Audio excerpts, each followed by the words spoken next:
അതെ സാറേ, എന്റെ ഒരു കേസ് ഉണ്ടായിരുന്നു. SI ഇടിച്ച് കണ്ടിലിട്ടെന്നാ. അത് ഉച്ചയ്ക്ക് മുമ്പ് അങ്ങ് തീർത്താ കൊള്ളായിരുന്നു. പെങ്ങടെ മനസ്സമ്മത ഉച്ചയ്ക്ക് 3 മണിക്ക് ചെല്ലാമെന്ന് വാക്കുകൊടുത്തു. എന്താ പേര്? തോമ. ആട് തോമ.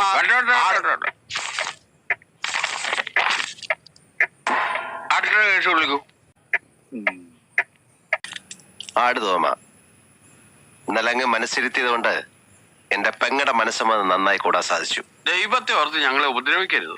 നിങ്ങളെ ഉപദ്രവിക്കാൻ വന്ന 1.5 ചക്രം ഗുണ്ടയൊന്നുമല്ല ഞാൻ. നിയമം പഠിച്ച നിങ്ങൾക്ക് സമയത്തിന്റെ വില ഞാൻ പഠിപ്പിച്ചു തരാം. എങ്ങോട്ട് പോകുന്നു? ചേപ്പാട് തറവാട് വരെ ഒന്ന് പോവുക. ഇന്ന് വെൺമണി വിഷ്ണുവിന്റെ സപ്താഹം വായന ആരംഭ. അവിടെ ആർക്കും വായുഗുളിയൊന്നും വാങ്ങിക്കണ്ടല്ലോ. എന്നാ പോണ്ട.